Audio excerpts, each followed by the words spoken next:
Oh, hello. I didn't do an intro. It's just me, raw and live. I hope the sound and everything is working. Let me check. I've got to even check that too. Should be. Ping me if anything is wrong. Big thank you to the mods and channel. Hey, Shawnee. How you doing? And Sir Winston and K8. Let's get into it. The question is, are we bullish enough? It's Friday Fire when I'm going to look at everything. Look at macro, look at other assets and what they're doing. And the records that are being broken are completely insane. But guess who's not playing? Bitcoin. And that's a problem. We'll also look at AI and so much more. Thank you all for coming. It's Friday. Hope everybody survived the holiday yesterday. Whatever was going on, some Thanksgiving turkey stuff. But anyway, this one's called Not Bullish Enough and Not Financial Advice Ever. And finally, this is from Stacular. I love that. So glad you joined Patreon last December at $9 a month. Thank you so much for being part of the community. Anyway, let's look at the big stuff. I feel like that actor who puts his hands in the air and goes, ooh. Anyway, sentiment and signals. We are recovering. Bitcoin, crypto, was down at 8 and 10 for a few days. Now it's back nearly at 25. Crypto's at 25. Still extreme fear. 26, by the way, is fear. So we're nearly there. I reckon by tomorrow we'll be there. And stock market 24. So they're both recovering a lot. And it's wild to think of the stock market literally at extreme fear when it just broke a new all-time high. Really, really strange. Let's get into crypto first. Bitcoin and crypto. See what's going on in the world. Now, a week ago when I made this exact video, Bitcoin was down 24% for the month of November. Today, it's down 16%. I know it's still down, but 16% is a lot nicer than 24%. Just want to share that perspective. And this is also part of the story today. If you look at some of the big wallet moves, some of the inflows, we can see here BlackRock is loading Bitcoin. Fidelity is loading and absorbing Ethereum. And Bitwise is accumulating a truckload of Solana. And this is what they call silent positioning. And from Merlin, the trader, is noticing this. And thank you, Merlin, for the chart. This appears on chain before it appears on the charts. So basically, the message here is smart money is preparing, it's stacking, retail is panicking. Watch the flows, not the FUD. Let's look a little bit deeper on this and analyze where we are so far. So it's Friday. It's technically, I think it's the end of the month. What is the end of the month? November. Bye-bye. Not for crypto, it's 24/7, but for the stonks, it is the end of the month.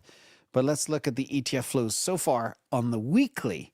And remember, we haven't had the bookings for today yet. But basically, Bitcoin is flat. It's down $1 million. I call that flat. You can't even see the green or the red line here. After a pretty rough 4 weeks. Let's check in on Ethereum. Ethereum is up 236 million for the week after a very nasty 6 weeks. So ETH is back, and Solana, all the ETFs, they're up 103 million for the week. 103 million into Solana, 230 million into Ethereum, and basically Bitcoin is flat. We'll see what happens today if the big flows come, and that'll be interesting to watch. But let's consider a few other things. We had a whole bunch of FUD being uncovered, which actually ended up being true. You've got people like JP Morgan kind of throwing FUD and fear at Michael Saylor and MicroStrategy when they themselves want to do the same thing. But this is another big feather in the cap for Bitcoin. From Adam Livingston. Bitcoin just got invited into the You Don't Get to Complain About Liquidity Ever Again club. NASDAQ just promoted IBIT into the same derivatives tier as Apple, NVIDIA, Microsoft, S&P 500, and the QQQ. Again, Bitcoin is now in the same liquidity bracket as these assets. Everybody wants Bitcoin. We don't kind of see it yet, but all the foundational work is being done. And Jack Mallers comes out and quite, how do I say, excited. Let's say he talks about Bitcoin price is the future of fiat supply. It's a liquidity smoke alarm. When does it go down? Liquidity. That's when it goes down, when liquidity goes down. When does it go up? When liquidity goes up. And the point he's trying to make here, I think, is QT is ending, which means QE is incoming, rate cuts are incoming, a new Fed chair is incoming who's going to take it close to sub 3% or zero as quickly as possible. Japan is blowing up. There's bailouts happening all over the place. I mean, unemployment is spiking. There's a lot of ugly out there in the world, but the macro all points to the need for Bitcoin. So I'm not losing hope in the asset class, despite the litany of grave dancers that are out there right now. And this is probably the most important chart today. Shout out to Andre Dragos. He looked at his cool little chart and he compared Bitcoin's price to big economic signals like manufacturing, housing, global business outlooks, etc. And what he found is surprising. Bitcoin is acting as if the economy is about to fall off a cliff, like during C19 or the 2022 crypto meltdown, Fed tightening, etc. But all of the stuff that we are seeing, like PMI and growth and AI-driven growth, etc., are all extremely positive. But the data shows that growth is actually improving. And with QE coming, i.e. QT ending, things should be going up nicely from here. In other words, all the bad news is already priced in, but the good news isn't. And because somehow Bitcoin is misinterpreting all these signals, Andre believes it could be a coiled spring. We haven't heard that term in many years, meaning it could be ready for a big move up, similar to the 6x rally after 2020 C19. And by the way, Bitcoin is way too bearish right now. And that could catch a lot of people offside, just like Jack Mallers said, don't be caught offside. Everything is kind of setting up. And I just want to share this too. This is the Bitcoin price. This day, every year for the last 15, 16 years. And it's important to remember, even though the price sucks right now and people are expecting to be on the moon and wearing moon boots, remember the price is nearly 3 times higher than it was 2 years ago. That's all you need to remember, folks. Back in 2023, this day, it was about 30K. Today, it's about 91,000 and change. So again, we've come a long way. And yes, it's a violent ride. But still, things aren't that bad. Unless, of course, you're a top buyer, then you're always going to get hurt. And Michael Saylor did come out and confirm that all his personal Bitcoin bag, which per my records is about 37,000 Bitcoin, he said, and heaven forbid this ever happens, I hope he's around for another 100 years. He said his keys will be destroyed when he passes away, as it is a pro rata contribution to everyone in the world who owns Bitcoin. And people call him all sorts of terrible names over the past couple of weeks. But that's not the type of action you take for somebody who is that type of a person. That's a good person. That's very much like Satoshi Nakamoto himself. Anyhow, moving on. Ignore the haters and the grave dancers. A little bit of crypto news too. A hype short gets wrecked. This is from Sir Nurain. There was some group or some account had 55 linked wallets, and they were trying to push the hype price down and ended up losing 67 million. They got completely wiped out. And yeah, the hype has been a little bit weak, but the community got together and organized a hunt and flipped the momentum, and the big short got wrecked, which normally is what happens in markets that go up. So again, all is not lost. A little bit of Solana news as well. Solana real world asset have gone up 400% in very few months. And the value of the tokenized assets is nearly $1 billion. And again, it's early days yet, but this all really took shape in 2025. And Solana is dramatically outpacing Ethereum in real-world asset growth. And this highlights a shift in sentiment in both institutional and individual participants. Remember, one of the things that got my attention around Solana back in very early 2021 was the fact that they wanted to be the underlying engine for a stock market. They wanted to be a blockchain NASDAQ, basically. And that got me excited. Now, why does this matter? Well, if you think about what they will do in the future and where the world is going to go, i.e. the tokenization of everything, including stocks that will run on a blockchain, this is the first signal of this actually happening. Solana has completely, absolutely dominated stock volume now for 4 consecutive months. Solana's in green. I don't know what happened to the purple. Avalanche just disappeared completely. And Ethereum is the dark purple that grew a little bit in September, but then disappeared again. But again, all the action happens on one chain. And it's funny because I always talk about winners taking most, but this is winners taking all, which is a little bit extreme too. Anyway, mad to see. Let's talk about AI and markets, because despite all the doom and gloom in crypto, that doesn't exist in AI and markets. You can see here, we are looking at all AI green for the week. Broadcom, 17%. Meta, over 10%. Google, 8%. Apple, 5%. Microsoft, 3%. NVIDIA, down 2%. Only one of the AI plays that's down. And, of course, Oracle is down a bit too, 2% as well. But Amazon, up 8%. And Tesla, up 7%. Again, a crackingly good week to finish November strong for AI stocks. And this leads me to this. This is the S&P 500, which is the barometer of the place, which has been driven, of course, by the Mag 7 and AI.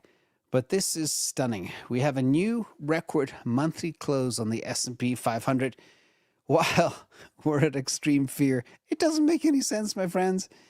The indicators don't make it. Why are people fearful when the market keeps making new all-time highs? The highest monthly close ever for the S&P 500. And to put things in perspective, the trend, the blue, has been up since the global financial crisis. Now, how much return is that since the GFC ending late 2009? The answer is 840% since the global financial crisis in dollar terms. But then you have to ask yourself, what is that gain in the amount when you divide it by M2, real returns? Then you see a different story. It's up 250% when you divide by M2, which still isn't bad, but nowhere near the 840%. But that's what you always need to do when you look at an asset. You need to divide it by M2 growth to find out where we are. But either way, S&P 500 on fire as well. And NVIDIA, people say, oh, AI is a bubble, NVIDIA is very expensive. Shout out to Josh as well. NVIDIA is cheap. He shared this PE ratio today. The forward PE ratio for NVIDIA is 23.31. Compare that to Apple, 33, Microsoft, 29, Google, 28, Broadcom, 43. By the way, Broadcom is the puppy that's just on fire, up 17% today. Meta, 21, Amazon, 29. Excluding Meta, NVIDIA is the cheapest stock out there, which is crazy. Now, a little bit of AI news. You know, I've been deeply worried about China taking over the world for quite a long time. Here it is, more proof that they are ripping ahead. China has overtaken the US in the global market for open AI models. By the way, when I say open AI models, I don't mean OpenAI ChatGPT. That's open source AI models, just in case there's any misunderstanding there. But you can see here, this is a study done by MIT and Hugging Face around the Chinese-made open source AI models. And they have smoked Americans for the first time in history, 17% versus 15.8%. And DeepSeek and Alibaba's Qwen dominate Chinese downloads. US giants like Google, Anthropic, and OpenAI remain focused on closed proprietary systems. The question is, what wins over time? Often open source stuff. We shall see this time around. Now, speaking of OpenAI, not open source AI, this is from HSBC, and it forecasts that OpenAI is going to have nearly $500 billion in operating losses over the next 5 years. And the question is, who is going to fund this? The answer is only foolish people who've got money to burn. This, as I said many times, if I could short OpenAI, I would. It's not going to make it. Their models are way behind Grok XAI and now behind Gemini from Google as well. They're toast. So good luck, Sam Altman. And options expiry, you can't make this story up. This is Friday Fire, where I get to talk about topical things that are on fire. Well, $15 billion worth of Bitcoin and ETH options expired today. Expect volatility. Well, we didn't get the volatility, but we got something weird happening instead. Check this out. CME Group. Due to a cooling issue at Cyrus One data centers, our markets are currently halted. The traders were out of business.